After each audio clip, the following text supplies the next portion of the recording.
So the country is in a lot of debt, and it's in a lot of debt because of wars and tax cuts that we're giving to the rich and all kinds of other crazy things that we are really spending on that we shouldn't. But we also have this thing called a deficit. And so I thought I would break down the debt and the deficit and talk about what they really mean. I got Naim here again. And so I want to ask you, Naim, now the U.S. is about $700 billion in debt, a lot more than that.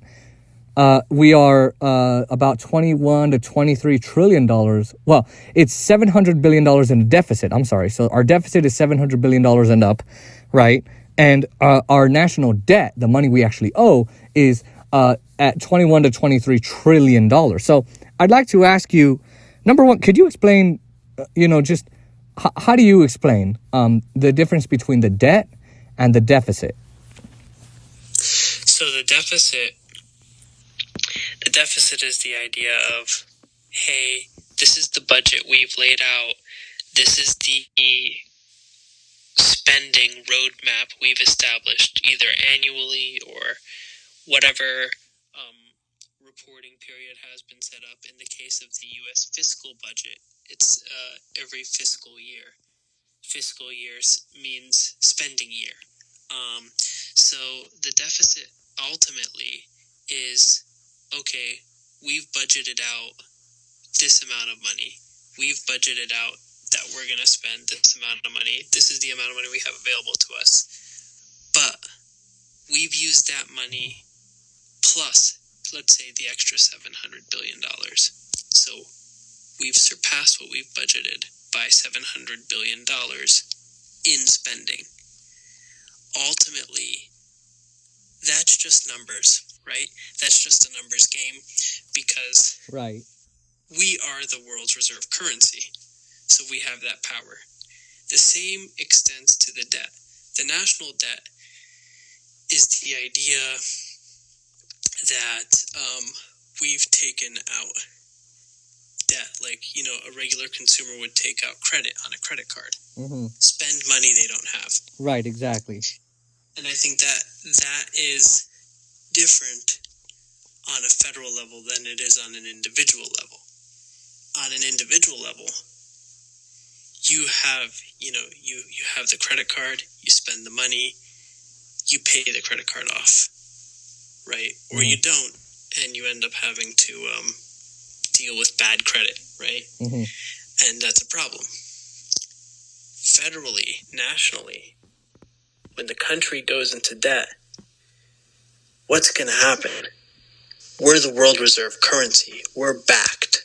There's the backbone. We ultimately, as a nation, control the world's money, if you want us to be very frank and upfront about it. So the deficit, think of the deficit as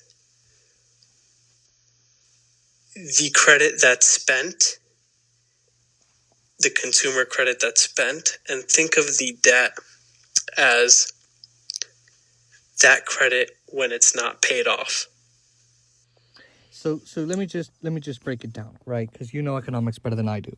So the deficit is, how do you put it in regular consumer terms, right? I've got a deficit. My deficit is the money I owe, or is that the debt? The debt is the money you owe ultimately. Mm-hmm. So the debt is, I owe $21 to $23 trillion. The deficit is the reporting period, the money you've spent that was over or past the budget that was established, or over or past the amount of money available to you. So the deficit is, mm-hmm.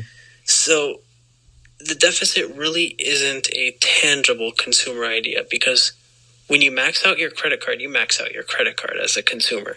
Mm-hmm. As a nation, there's no credit card we live on, or as the United States, there's no credit card we live on.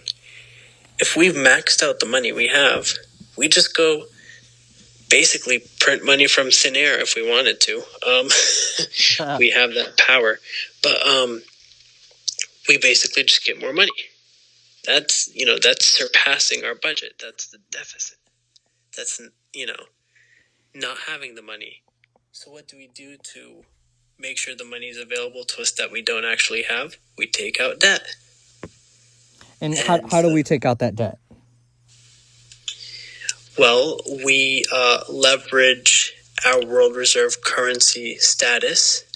We go to the International Monetary Fund, the World Bank. We go to China in some cases. We make investments. We sell our treasury bonds, and people buy up other countries, invest in our dollar, invest in the U.S. dollar. In the base of the U.S. dollar, which is our treasury bonds, our secure treasury bonds, and the money they convert into dollars from whatever their money is, whether it's the Chinese renminbi or Chinese yuan, or if it's the Japanese yen or whatever the currency may be, and they convert that into dollars for us. Ultimately, we get more money that we previously didn't have. So we basically sell them treasury bonds, we sell them securities, and in return, we get their money and convert that into our dollars. And so that's where we get the bulk of our money from our debt from, giving them leveraging our securities, our treasuries, and in some instances it's capitalizing on others' resources. We saw the oil wars in the Middle East, for example, or the mineral wars that are going on right now in Afghanistan. Trying to take the lithium, trying to take the iron, trying to take the cobalt, trying to take all those minerals. Pardon me, I said lithium and cobalt.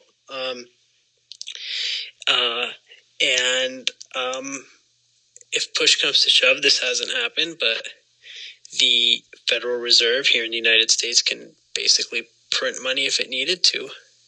Print non-existent money on those treasury bonds, those secure treasury bonds. Just adjust a comma on a screen and bam, you've printed more money out of thin air. Federal Reserve chairs and heads of Federal Reserve branches or banks in different parts of the United States have said that's possible and that can be done. So what you're saying is the deficit is money we don't have, right? The money that went over. So I gave you $23 trillion. You maxed out $750 billion over that. Is that correct? Yes. So deficit is the negative. So you have a bank account. Mm-hmm. You can't go negative, but the United States can. Well, I mean, so if you take a bank account, right, and you have $800 in your bank account, then you spend your $800, and then you have debit card coverage on, so then you spend more money, you then go negative 300. The negative 300 is that deficit, right? That is the money you went over.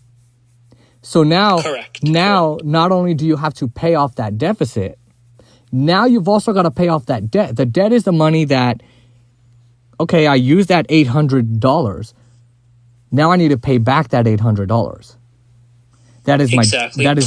Plus the 300 deficit. Right. Exactly. And the way the deficit is paid off, now the deficit is just okay, you went negative, you need to pay me that $34 that I charge you to cover you, right? Yes. But then, is that the way we pay off the deficit? Is that through the securities and the treasury bonds? So think of the securities and the treasury bonds as an item, a vehicle of investment, a vehicle for investment, a service we sell to different countries. Right. And in return, we take their money and make it into our money, make it into the US dollar.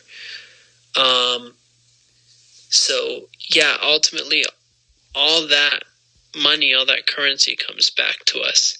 And I know this will be a different conversation. I'd be glad to have this conversation with you. This is the source of how China rose to power so fast. They bought up our treasury bonds. They lapped them up like it was water, basically, so they can have so many U.S. dollars in their possession. Right, so what they had done. Mm-hmm. Go ahead. No, go ahead. What they had done is they bought up so many treasury bonds, and at the same time sold us a whole bunch of, Chinese merchandise, and basically gobbled up all these U.S. dollars that they're not using, and eventually they're going to have so many U.S. dollars when our currency crashes or when they feel the time is right, rather, they're going to flood the market with these US dollars, thus crashing our currency, devaluing, debasing our currency, and forcing the United States currency system into a tailspin of inflation, into an inflationary tailspin. It's going to be a disaster when it happens. They're going to flood the markets with US dollars that they've just been hoarding, they've been holding on to for when the time is right. Right. So now, and that's going to be another conversation, right? Yes, indeed, yes. Right. So now, they got all the US dollars. We then take from the Japanese, the British, the Chinese, whoever. We take their currency, turn it into US currency. Then that money goes off to pay off the debt, right? Or does that go off and pay off the deficit? Partially. So the deficit is, like I said, the deficit's just a number. The deficit's just a number. So the thing we need to know about the federal currency system is it can't really be applied in a parallel sense to a consumer. A consumer gets in trouble when they have to pay something off. Here, in the national sense, they just put off the payment for next year. Don't you always hear the situation or the saying that the deficit hawks always like to say? They like to say, the debt and deficit hawks, those Republicans, the Mitch McConnell types, they like to say, oh, well, if we keep on doing this, we're basically screwing over the next generation. Which is ultimately what does happen when, because they don't have to, the United States government doesn't have to pay that stuff off right away. Now, they're using that set of facts for malicious intent, because I'll tell you a little secret. You're familiar with modern monetary theory, Stephanie Kelton and folks like that? Yeah. So modern monetary theory is a child of Keynesian economics, John Maynard Keynes and Keynesian economics. Right, yeah. So what modern monetary theory basically says and explains very well is that we have to separate consumer spending and consumer credit and consumer financial ideas, to the global financial system and where the United States currently and other global powers lie in that financial system. The difference is consumers have to pay things off. The United States will never have to. There will come a day where the economy faces an extreme reckoning, but they'll never have to. So to answer your question, I know I sort of diverted there, but to answer your question, the idea of the debt and the deficit are kind of null and void, if you will. Those are just numbers on paper. But yes, what ultimately happens is we give these countries power over our currency through treasury bonds, through these securities, and in return, we collect and thus leverage and control their currency using the US dollar being the world reserve currency and being a currency that's ultimately baseless. It's been debased. It's been separated from the gold standard, with the Bretton Woods Agreement and so on.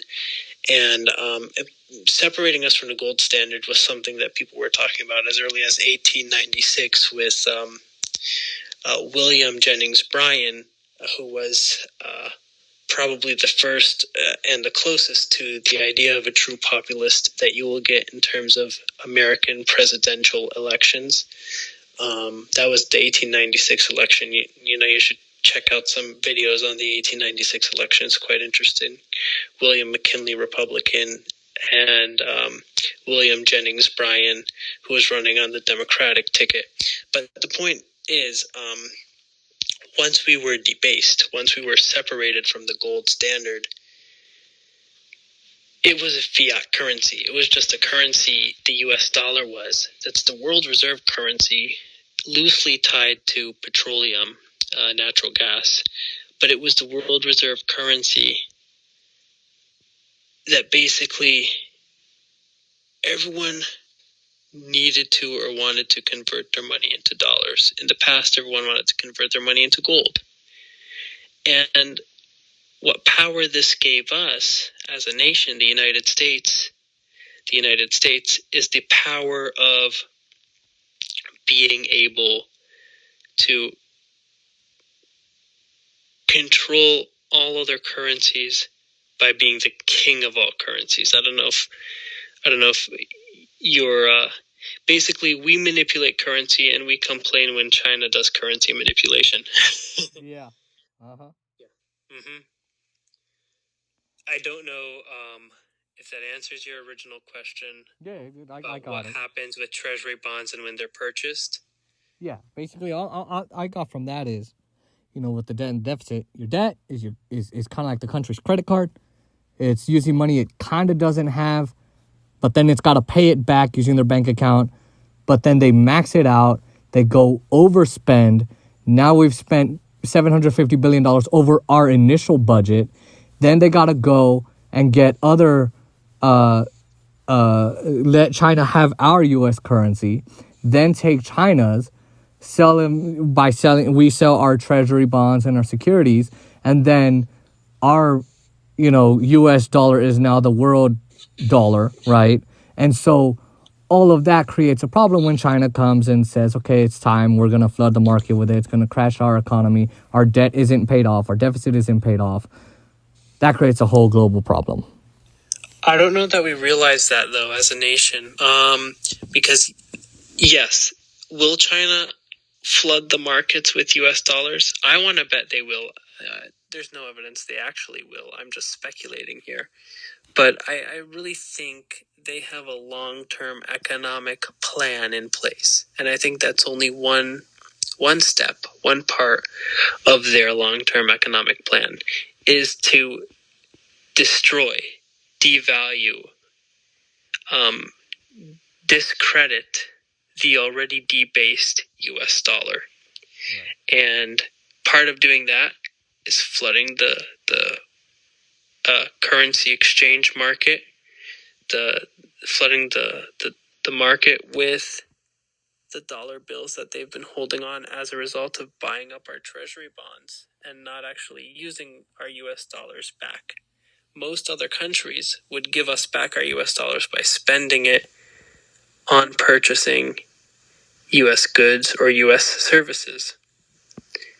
China, on the other hand, is the only, amongst a few other countries, but is the only big player that really collects the U.S. dollars, collects the treasury bonds, and doesn't do much of anything with them, or hasn't been doing much of anything with them as of yet or now. But I'm pretty sure there's going to come a day where they're going to make it rain on us and make it rain hard. They will.